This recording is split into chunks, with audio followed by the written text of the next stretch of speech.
Сайн байцгаана уу? Та бүхэндээ энэ өдрийн мэндийг хүргэе. Намайг Дамдын сүрэнгийн 7 дугаар сүрэн гэдэг одоо болохоор би Show Monz гэдэг блогийг нөхөртөөгөө хамт хөтлөж байгаа ийм Монгол эмэгтэй байна.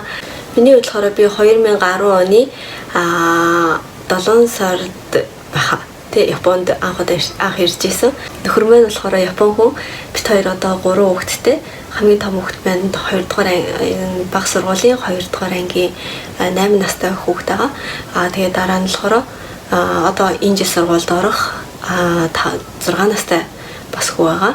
За тэгээд одоо цэцэрлэгийн одоо дунд ангид явж байгаа 4 настай охин байгаа. За тэгээд ээжүүд маань болохоор асуусан байгаа тий.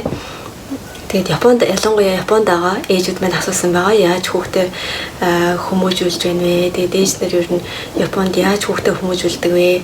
Японд хүүхдүүдэд бага сургуульд орохоос өмнө ямар шүү одоо тий бэлтгэл хийлгэж одоо сургуульд оруулах дээр вэ? Ямар шүү хоолнд хийж өгдөг вэ гэх мэтчлэн зөндөө бол ингээд асуултууд ирсэн байгаа. Тэгээд миний хувьд болохоор зэрэг мундаг бол ээж биш. Гэхдээ өөрийнхөө амьдрал дээр 3 хүүхдээ одоо хүмүүжүүлээд явж байгаа энэ хугацаанд мэдэрсэн. Тэгээ бас өөртөө энэ их зүгээр ээжтэй гэж одоо сүлд нь бодсон ч юм уу тийм одоо дадлага туршлагаасаа та бүхэнд багч гэсэн хуваалцъя гэж бодож байна. Хамгийн нэгдүгээр болохоор та бүхэн мэдж байгаа те Япон хүмүүс маш ингээ сайн цагийг барьдаг. Дээрээс нь амлалтаа маш сайн ингээ биелүүлдэг хүмүүс байгаа. Тэр үүднээсээ одоо хүүхдээ хүмүүжүүлж байгаа гэхээс илүү өөрийгөө бас тэ цагаа сайн барьсан ямар нэгэн зүйлийг чадахгүй гэдгээ сайн хэлдэг байвал их зүгээр юм шиг санагдсан. За цэцэрлэг гэх юм бол өглөө ээжийнх нь аав ээжийнх нь ажлын одоо хийж байгаа цаг дээрээс нь одоо тий ажлынх нь байрлал шалтгаалаад хүүхдийг өглөө 9-өөс орой 6-аас хүртэл цэцэрлэг харж өгдөг байгаа. Тэгэхээр тэр хооронд ээж маань өөрөө ямар ажилтай байна, аав маань ямар ажилтай нэгдээс шалтгаалаад хүүхдээ хэр хугацаанд одоо цэцэрлэгт харуулах юм бол тэр ээж аав тий ажилдаа тий явах боломжтой гэдгийг одоо шалтгаалаад цэцэрлэгт хүүхдээ харуулдаг. За манай хүүхдүүд гэх юм бол яг одоогоор бол цэцэрлэгт 2 хүүхдээ явж байна. Тэгээд өглөө 8:30-аас орой 4-5 хүртэл явдаг. Тэгэхээр зэрэг тэр хооронд бол одоо бид одоо нөхөртөөгөө бит хоёр маань ажиллаа хийдэг гэсэн үг ээ. Одоо нөхөр маань л надаас илүү урт цагаар ажиллаж байгаа. Миний хувьд бол орой 4 хүртэл ажилладаг. Тэгээд дэншэндээ суугаад хүүхдүүдэд аваад ирэхэд тий орой 5 цаг болж таардаг. За ингээд бол тийм цагийн хуваартай байдаг. Тэгээд цэцэрлэгт ялангуяа нөгөө эцэг эхийн зөвлөл гэдэг ч юм уу тий цэцэрлэгт хүүхэд явах юм бол заавал ч одоо хүүхдээ цэцэрлэгээ төгсгөөс өмнө нэг удаа одоо ээж аав нар хариуцлага хүлээж тий цэцэрлэгийн зөвлөл болдог. Тэгээд тэр цэцэрлэгийн зөвлөл болсон хүмүүс маань юу гэдэг вэ гэхээр зэрэг хүүхдүүдийг төгсгөдөө төгсөлтийн альбом эсвэл одоо төгсөлтийн үйл ажиллагаач юм хариуцах эсвэл тэр 1 жилийн турш явагдаж байгаа одоо спортын өдөрлөгт тий одоо стаф болох ч юм уу эсвэл одоо хоолны өдөр гэж байдаг. Эцэг эхчүүдтэйгээ хамтдаа хоол идэж тий цэцэрлэгийн одоо хуваарийг яаж өдний өдрийн хуваар яаж болж өнгөрдгийг хамтдаа үзэх ийм хуваар байдаг. Тэрийг бас эцэг эхчүүд маань өөрсдөө хоорондоо зохицуулж тий тэрийг одоо хийдэг.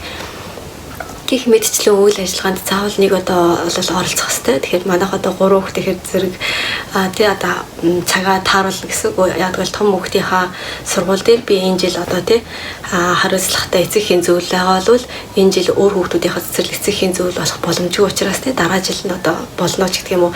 Гэх мэтчлэнгээр эцэгчүүд бас өөрсдөө зохион байгуулалттай байх хэрэгтэй юм шиг санагдсан. За сургуульд ороход хүүхдээ те ямар шүү одоо бэлтгэлтэй байлгуул дэрвэ гэсэн юм асуулт байсан. За тэрэн дээр болохоор ер нь хүүхдээ сургуульд орохоос өмнө бол хиргаанагаар уншдаг болгол их зүгээр бас бичнэ гэхэд бол арай хэцүү ч гэсэндээ өөрийнхөө нэр овгийг бол бичдэг. Дээрээс нь юу гэдгийг одоо ойр зүрэн те одоо аригато гозаймас гэдэг юм уу те эсвэл одоо гуменасай гэдэг юм уу гэх мэтчлэн ойр зүрийн те конничива ч юм уу тиймэрхүү ойр зүрийн өгнүүдийг бас японоор хирагаанагаар бичдэг болцсон байвал их зүгээр юм шиг санагдсан. Ер нь ихвчлэн тийм байдалтай хүүхдүүдэд сургуульд ордог юм байлээ. Өөр бол бас бага хэмжээ ер нь хүүхдүүд өөрсдөө бас суугаад нэг үлгэрийн номыг ч юм уу тий одоо нэг хөрхөн 10 хэдэн хуудастай номыг өөрөө бие дагаад уншаад эцсийн хуудас хүртэл уншаад сурчдаг тийм одоо төвлөрөх чадвартай бас байвал зүгээр юм шиг санагдаад. Тэрийг болохоор хүүхэд гинт одоо сурахгүй ээж аваатайгаа хамтдаа аль болохоор ном уншдаг ч юм уу, эсвэл одоо ээж хүүхдтэй цаг гаргаад ном уншдаг ч юм уу, ийм байвал их зүгээр. Тэгээд аяанда баг багаар өөрөө нь уншдаг болгол их өөрөө нь уншихгүй ч гэсэндээ өөрөө номныхоо зургийг хараад те ямар үйл явдал болж ийн энэ яасан бол гэдэг чинь өөрөө тунгааж бодох чадвартай ч юм уу, төвлөрөх ийм бас чадвартай айлгал их зүгээр юм шиг санагдсан. Манай гэрийн үеийн үед болохоор зэрэг ерөнхийдөө миний үед анх ирснийхаа дараа бол те Японы бас сайн мэдхгүй шууд Японоор ном уншиж өгч юм уу, тийм байдал бол жоох хэцүү байсан учраас манай нөхөр маань яг хүүхдүүд орой унтахад нь дуртай нэг номыг уншиж өгдөг байсан. Тэгээд тэр нь их нэмэр бас юм болов гэж боддог. Тэгээ бас хүүхдүүдийн маань төрсөн өдрөөр манай хүүхдүүдийн өвөө нь болохоор зэрэг байнга ном бэлгэлдэг, хүүхдийн зурагтай ном бэлгэлдэг. Ерөөсөө өөр бэлэг өгдөг. Дандаа л зурагтай ном. Тэгэхээр зэрэг одоо барыг том хүүхд маань 8 настай гэхээр зэрэг жил болгон зурагтай номын бэлэг авдаг гэсэн. Тэгээ 3 хүүхэд маань ихээр зэрэг ерөөдөө бол нэг 100-аад ном бол гэрт байдаг. Тэрийг эргүүлж тариулаад унших юм уу? Эсвэл сар болгон цэцэрлэгээс бол шинэ номнууд ирдэг. Яг хүүхдэд зориулсан тухайн цаг үед нь тааруулсан. Тэр номыг бол бас яг цаг гаргаад уншаад хүүхдүүдийг өөр нь уншуулах ч юм уу тийм тал дээр анхааруулах зүгээр юм шиг санагцсан. Тэгээд цэцэр сургуульд орсноос хойш ч юм уу ер нь хүүхдүүд бага одоо сургуульд байхдаа энэ хэдэн наснаас нь эхэлжтэй дугуулсан секцэнд явбал зүгээрээ гэдэг бас асуулт байсан. За тэр нь болохоор миний л бодлоор л доо тэгээ манай хүүхдүүд болохоор зэрэг би бас эхнийхээ хүүхдээр бас жоохон туршлагагүй ч юм уу ямар дугууланд явуулахаа мэдэхгүй. Ерөнхийдөө бол англи хэлэнд явуулвал зүгээр ах гэж бодоод 3 настайгаас нь ахуулаад томьёогоо 4 настайгаас нь тэгээд дунд хүүгээ 3 настайгаас нь ахуулаад англи хэлний дугууланд явуулж байгаа. Одоо ч гэсэн явуулж байгаа. Тэгээд ерөнхийдөө бол Японы хэлний англи хэлний дугуулан бол маш одоо удаан програмаар тэгээд маш ингээд юу гэдгийг системтэй юм шиг надад санагдсан. Шууд л ингээл одоо Японоор яриулаад мэдлүүлээд юм бол биш. Хөрхэн зураг зуруулаад тэрийг над өсгөнүүдэд бодуулдаг ч юм уу гэх мэтчлээ өсгөнүүдэд нүүдэлдэг. Дараа нь болохоор жоохон ч гэсэндээ сонсголоор англи нэг жоохон өгнүүдийг нүүдэлж сонсдог. Тэгээ одоо бараг 5 дахь жил дээрээ том хүмүүс энэ жилийн 4 сараас эхлээд яг жинхэнэ унших дасгалтай орно. Ерөөдөө одоо өнөөдөр хүртэл 5 жилийн хугацаанд болохоор өсөг нүүдлэх одоо сонсох тэгээ ойр зүрийн Америк багш нартай жоохон ч гэсэн мэдлэх иймэрхүү чадвартай болсон. Тэгэхээр зэрэг миний үед бол их удаан юмсгандаад байсан. Гэхдээ яг энэ жилээс ахуулаад бол одоо унших шатанд орно. Хэрэв уншаад эхлэх юм бол хурдан англи хэлнийхэн чадвар нь дэвшлэнэ гэж одоо багш хэлсэн учраас бас төвчээртэй хүүхдээ хараад байжаа гэж бодож байгаа. Тэгээ дээрээс нь хүүхдийн дугуулын хэр зэрэг ерөөдөө янз бүрийн дугуулын ээж аав нар явуулдаг юм байлээ л дээ. Сампингийн дугуулан гэж байна. Хөл бөмбөгийн дугуулан маш олон эрэгтэй хүүхдүүдийг бол ээж аавд нь явуулдаг юм байлээ. Дээрээс нь саксны дугуулан байна. Спорт дотроос гэх юм бол тэгээд якигийн дугуулан бас байгаа. Өөр зүйлх юм бол эмэгтэй хүүхдүүдийг бол ерөөдөө балет төгөлдөр хуурны дугууланд их явуулдаг юм байлээ.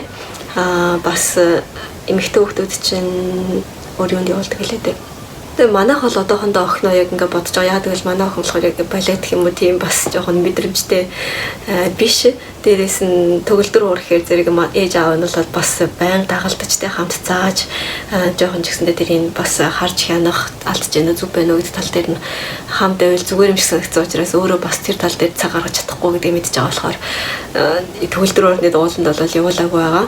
Тэгээ ихэд бас англи хэлний дугууланд явуулдаг юм уу гэсэн бодолтой байна. Дээрээс нь эмэгтэй хүүхэд ч гэсэндээ бас спорт одоо тэр талын жоохон тийм зоригмог байвал зүгээр болоо гэсэн үднээс ах нартай нас хамттан тэг хөл бөмбөгийн дугууланд явуулт юм билүү гэсэн юм бас бодолтой байгаа. Хэрвээ өөрөө тийм сонирхолтой жоохон болохоор одоо мэдэхгүй ах нарыгаа дагаад нэг хэсэг явах бах. Тэгээд сонирхолгүй болоод тийм үү эмэгтэй хүүхэд юм байна би одоо болич гэдэг юм бол мэдээж болиулаад одоо өөр дугуулан бас бодох бах. Гэхдээ ерөөхдөө бол дугуулангууд бол Токио хавар бол 4,000-аас 7,000 йены хооронд байдаг юм байлээ. Тэгээд өөр газруудаар ингээд асуухаар зэрэг бас аюу хямдхан Осака ч юм уу, Хоккайдо ч юм уу ингээд найзнараас асуухаар зэрэг 4,000-аар хүүхдэд ууланд явуулдаг штэ гэдэг юм уу. Гэх мэтчлэн бас яриа байдаг учраас боломжтой байна гэж бас бодсон. Тэгээ манай гэр бүлийн хувьд болохоор 3 хүүхэдтэй болохоор зэрэг бүгдийг яг дууланд явуулах амар дуртай дугууланд нь явуулна гэдэг бол амаргүй учраас ямар ч гэсэн одоо тий ах нь одоо нэг дугууланд явж байгаа бол дүүний явахдаа жоохон хямдралтай явдаг ийм бас систем байдаг учраас тиймэрхүү тал дээр бас бодолцоод альхоор нэг дуртай дугууланд нь явуулах ийм бол бодолтой байгаа.